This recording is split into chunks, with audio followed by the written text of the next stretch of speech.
The following is a presentation of the Belly Up Sports Media Network. 14:20 in the morning, 14 minutes and 20 seconds where the sports talk to get you through your daily commute. Hot takes, recaps, best bets, and a little humor to get your day going in the right direction. Sit back, grab your coffee, and let's get into it.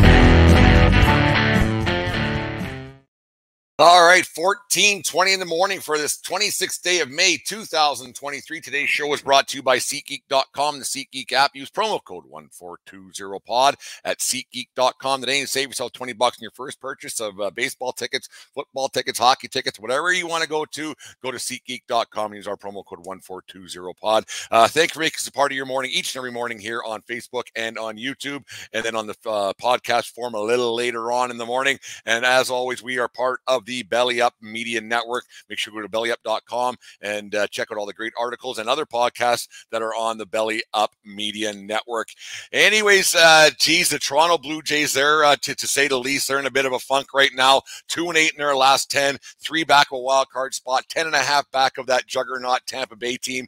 The Jays, to say the least, they kind of got punched in the mouth the last week and a half to 2 weeks. Not doing so good when they face a lot of American League East opponents. With the Baltimore Orioles, were a much better baseball team. With the New York Yankees, were still the Yankees. And then you, like I said, they're losing to Tampa, who just doesn't seem to do anything wrong except for that, what was it, 20-1 beating the other night. I think it was on Tuesday night when that occurred, or Wednesday. It doesn't much matter what night of the week that occurred, because it happened early and often. The Jays scored and they got things going. But other than that, the Jays have been struggling. And now you're getting to that part of the season where you are who your record says you are, usually by Memorial Day in the United States, or our neighbors down south. Happy Memorial Day coming up this week, and make sure you guys celebrate safely, but go out and have a good time on Memorial Day. Barbecue season starting off and all that stuff. But usually come Memorial Day in the baseball season, that's when it the old saying comes around: your record is who you say you are. And this is what the Jays, maybe this is who they are. One game above 500, not playing great baseball, fundamentally not doing so good. And of course, when things go a little bit sideways, what do? You have the good old closed door meeting that solves all the problems of the world. That there seems to be some magical formula behind those closed door meetings that makes every professional sports team do a lot better. I don't know what goes on behind those meetings, but I'd like to be a fly in the wall and what gets said and what doesn't get said. It's crazy that a major, like, all of a sudden you have a closed door meeting and a pitcher all of a sudden starts throwing more strikes and quits walking guys on a regular basis. You have a closed door meeting, and you put the deadbolt on the door, and for some reason the guy is getting more than one home run every 15 games. Your superstar starts playing like your superstar because you had a closed door meeting and there was a conversation amongst grown athletes and grown men. That's something that gets said in the closed door meeting without reporters in this magical room that has these closed door meetings. And all the problems of the world seem to go away when you have a closed door meeting. And it seems that every team has them in every sport. And you wonder what goes on. All of a sudden pitchers are held more accountable because there is a closed door meeting, and it fixes all the problems. And all of a sudden you have a catcher being able to throw somebody out and not having 7 stolen bases on them in one game, as happened yesterday with the Toronto Blue Jays. And this closed door meeting just gets everything out in the open.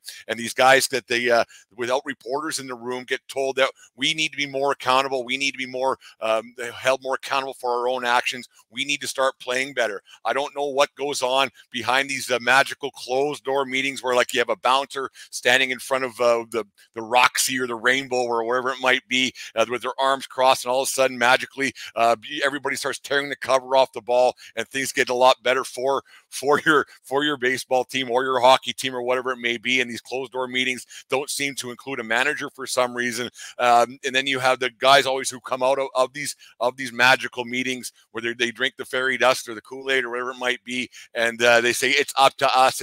We got to be better.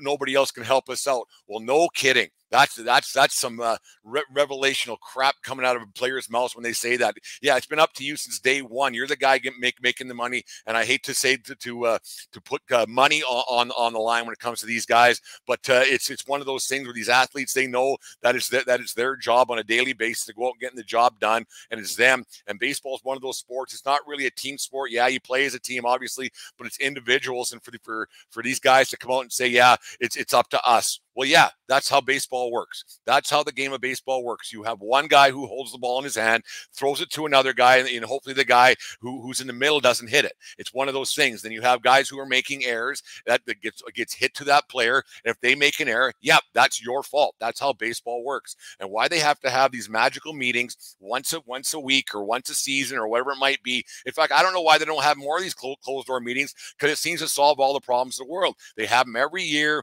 Why they don't have one schedule, like why management wouldn't schedule these things once every 10 days, say, hey, boys, I think she's time for another closed door meeting. We have a problem here, and this will fix our situation, what we got going on here. So maybe if we just have another closed door meeting, we'll start playing better. And then that'll just fix all our problems. Don't include the manager, though, because he's not the one trying to right the ship. Make sure it's just the guys talking behind the manager's back.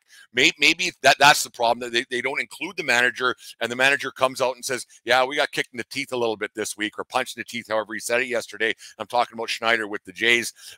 It always seems like they don't include the manager, and we got to straighten this out as a team, as a group. Well, yeah, that's how baseball works. That's how professional sports work. It's not the manager fixing it. It's got to be the players on a daily basis fixing this thing. And it's a bit of a mess in Toronto right now. And you got Alek Manoah, who came off an all-star season last year, and he was supposed to be the ace, but in basically every stat across Major League Baseball, he's last in walks, he's last in ERA. I'm talking about starters, like the 70 starters, whatever it might be. He's last in just about every statistical category in baseball right now, and he's got a real problem. I think it's time to sit him down to miss a start, or maybe send him down to the minors a little bit or something, to figure out what's going on between that guy's ears, because it's not good. And when you got to go to your bullpen after 3 innings, like on Saturday, it wasn't his fault, because Schneider came out twice in 1 inning and they had to pull him just because that's what the rules are. That isn't good, because your bullpen, which isn't great to begin with, they get taxed a little bit more, and it's a bad situation for the Jays when every 5 days you got a guy out there who's an absolute gas can and can't throw strikes, and that puts a lot of wear and tear on your team, a lot of wear and tear on your catcher and everything else. It's not a good thing for them to have them. Do they sit him a start? Who knows? I don't know what kind of space is between Manoah's ears, because I don't think he would take very likely to, or he wouldn't like a demotion. I mean, who would? But a guy who was supposed to be your ace and your opening day starter and everything else, if he got sent down, I don't know how much he would like it. Is it time to just have a phantom injury and say, hey, maybe it's time to miss a start or two and figure out what's going on with you? Is it the pitch clock that sped things up for him? It very well could be something as simple as that. He's just not used to going at that pace, because it is a different pace in Major League Baseball now, and you just wonder why it got to this stage of the season already. Because, like I said, we're at Memorial Day, and your record is who it says it is, and you don't have much confidence in a guy who's supposed to be your ace. And then if you get a bad start from this guy or a bad start from that guy, it can snowball. And that's what's happening with the Toronto Blue Jays right now. And they have not fared well against the American League East, which is a great division. You look at Tampa Bay, which is that juggernaut, got off that roaring record-breaking start. And then you have the Baltimore Orioles, who are a much, much better baseball team. They beat the Yankees last night again in a great ball game, but they got a much better ball team. Boston's okay. They'll win some games, and the Yankees are the Yankees. Like, they're not a great baseball team, but the Yankees are going to win their fair share of baseball games. So the Jays, if they don't get things going a little bit and they stick around at 500, it's that's who you are, and you're a 500 team, and you're not going to do well against the good teams, and you're not making the playoffs. Maybe that's just it. Maybe the Toronto Blue Jays, because remember, everybody, all the talking heads picked them to win last year, had them as World Series champions. They had them going a certain direction. Yeah, they lost to Seattle in the wild card round, and then this year they aren't doing anything right now that's of anything special. So you wonder if maybe the Toronto Blue Jays are just who their record says they are after 2 years of this core of Bichette and Vladdy and everything else. Like, Vladdy's struggling. Is he injured? Who knows? I don't try not to follow that stuff, because if you're playing, you can't be injured. So he can't be hurt that badly if he's playing every day. 1 home run in his last 15 games isn't performance. He's not doing anything of any substance whatsoever. So you wonder what's going on there. It may be that this core just isn't who they are. They got rid of a manager last year, and then they brought Schneider in, and now there's people talking about firing Schneider. and putting it Don Mattingly in to be the guy. I don't think that's the problem, and I don't think that's the solution. Firing guys all the time, because that usually doesn't get it done.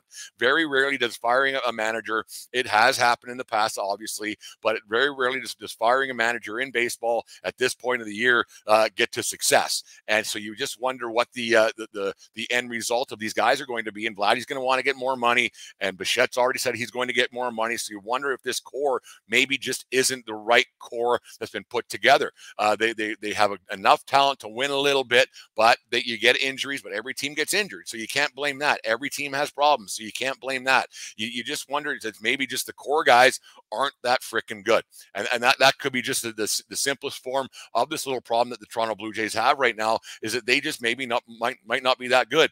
They're going into Minnesota right now. Minnesota's in first place in the American League Central, which is absolutely an atrocious division. They're the only team above 500. I think they're 26-24 right now is their record. So a third of the season in, they're in first place in the American League Central, but you play a bunch of teams that aren't very good. You should be in first place, and the Jays would be in first place in the American League Central as well. So maybe it's just a fact of the matter is that the Toronto Blue Jays are just a division that is too tough for them right now, and they're not getting the pitching that they need. They're not getting the catching that they need from Alejandro Kirk, giving up the 7 stolen bases. And then he had an error, a pass ball yesterday with 2 strikes. It was a drop third strike, and he didn't get the guy out. And then an error happened, and then it just snowballs. Like when your pitcher gets out, and Manoah has been struggling, and you don't finish the job and get the outs that you need, it can snowball quickly in baseball, and that's what's happening with the Jays right now. And they just aren't playing good, sound, fundamental baseball. But because they had that closed door meeting, it's all going to fix things, and things will get straightened out, and the Toronto Blue Jays will come magically storming back in the American League East because of the fairy dust and whatever gets spread around these closed door meetings with the bouncer in front, arms crossed, trying to get into Esmeralda's on a Saturday night in 1992 in Lethbridge, Alberta, one of those things, right? So you just wonder if these closed door meetings is just a bunch of hoo-ha for the talking heads and for the media to say, yeah, they had a closed door meeting and everything should be fine. And they talk about what's going on. And these guys are so secluded anyways. I don't know why they can't talk about that kind of crap on an airplane or in a hotel room or whatever it may be, and why people even know that there's these magical meetings that never really fix anything. And because if these closed door meetings fix things, every team would go 162-0. It's just because every team over the year, they have these meetings that mean absolutely nothing. It's just talking. It's just banter for the talking heads like myself here at 14:20 in the morning and everything else. So it's just funny to hear that the Jays are going to try to right the ship because of the magical meeting. The deadbolt was locked, and the media couldn't get in to hear what they were talking about. They had to wait 10 minutes instead of 5, and that's all it really is. You wonder how it's going to turn out. I hope the Jays turn it around a little bit, because, like I said, baseball is a lot more fun for me when there's more people watching that are quasi Jays fans who turn into Jays fans, and they can make fun of me and my Yankee fandom. And I'm not talking bad about the Jays at all right now, because I am a Yankee fan for those who listen to the show. But it's just it's disheartening when you see a team that's supposed to make a run, and it brings more fans around Canada to the game of baseball and talking about the game of baseball, a game that I love. You don't get a lot if the Jays aren't relevant in Canada. They're not winning. People in Canada kind of tend to tune it out over the summer months. It's one of those things. They'll watch, they'll be quasi fans, but when the Jays are doing well, it's a lot more fun for the actual baseball fans to be involved in it. And you hope that they turn things around, but I just don't see it with that Manoah and the rest of the pitching staff. Kikuchi, who knows what you're going to get with that? It's just an odd situation. Vladdy's got to start hitting. If he's injured, sit down. If you're not doing your team any good, but you can't be hurt that badly if he's playing every day. I don't know. It's just an odd situation that they have there in Toronto, and hopefully they can right the ship a little bit, not too good and not too well, but make things a little more relevant. Anyways, on this day in 1988, the Edmonton Oilers beat the Boston Bruins 6-3 in Game 4 of the Stanley Cup Finals to complete the series sweep. Esa scored twice, and Wayne Gretzky picked up a goal and 2 assists and finished the playoffs with 43 points en route to his second Conn Smythe Trophy in what would be Gretzky's last game with the Edmonton Oilers, as he was traded to the Los Angeles Kings later that summer. This is, rumor has it, where the impromptu pitchers started taking place. Not the pose, but then when they grabbed the cup, gather around, because Gretzky kind of heard and knew it was going to be his last game as an Oiler, and the last time he would put an Oilers jersey on until the alumni games, everything else. But it's rumored that's where this tradition started with the Gretzky, because he knew the trade was imminent, going to happen this day in 1988 at the Northlands Coliseum in Edmonton, Alberta. A lot of great memories from those Oiler teams back in the day with Gretzky and everything else. So it's it's crazy to think it was that many years ago today where Gretzky played his last game as an Oiler. And it's an odd one. Happy birthday to PJ Stock, born on this day 48 years ago in Montreal, Quebec. Stock played 7 seasons in the National Hockey League and appeared in 235 games, scored 5 goals, 21 assists, and somehow he parlayed that into a broadcasting career during his NHL career. Stock made stops with the New York Rangers, Montreal Canadiens, Philadelphia Flyers, and the Boston Bruins. PJ Stock, I don't mind him on TV, actually. When he was on TV, he was pretty good, entertaining, tough character. As you can see him, if you're watching here on YouTube, gotten a lot of fights, and he was a feisty young individual. There's no getting around that. So happy birthday to PJ Stock. Anyways, there was no show last night. A little emergency. There was a sad situation with Dave's family last night, so we no show last night, but we'll get this going again. So Dave, if you're listening, call condolences from everybody here at 1420 World Headquarters. And make sure everybody subscribe to our YouTube channel. As you guys know, it helps us. The little guy there, if you're watching on YouTube now, he'll tell you to subscribe and everything else. Make sure you hit the button. And thanks for those listens to the YouTube channel or to the podcast later on today. Make sure you subscribe to the podcast and listen in wherever it is you get your podcast. Talk to people about the show because that helps spread the good word of the 1420 Sports Bar podcast. We appreciate all the support we get on a daily basis from you guys. So keep spreading the word. Belly Up Media, make sure you listen to that and go to righteousfelon.com and get some 15% off their premium beef jerky by using promo code Belly Up at checkout for righteousfelonjerky.com. Anyways, have a great week, everybody. I got baseball. The WCBL gets going tonight, so that'll be a lot of fun playing or umpiring in front of some bigger crowds. And it's a great time of year around here, so it'll be a lot of fun. Families in town and everything else. It'll be a lot of fun. Anyways, have a great weekend. We will talk to you guys on Monday. And remember, as always, it doesn't matter where you are. It's who you're with. Have a good weekend, folks. SeatGeek is the ticketing app for fans like the High Five Strangers guy. Game-winning interception. First down. Just a nice, solid tackle. If you're in arm's length, you will be swapping skin with this extrovert. You see, he knows SeatGeek got him a great deal on tickets, so he can focus on what he does best, smacking palms. SeatGeek handles the tickets to sports, concerts, and more, so fans can fan. You just listened to the 1420 Sports Bar podcast. 4 beer with sports talk and a whole lot more. We are part of the Belly Up Media Network. Let's get into it.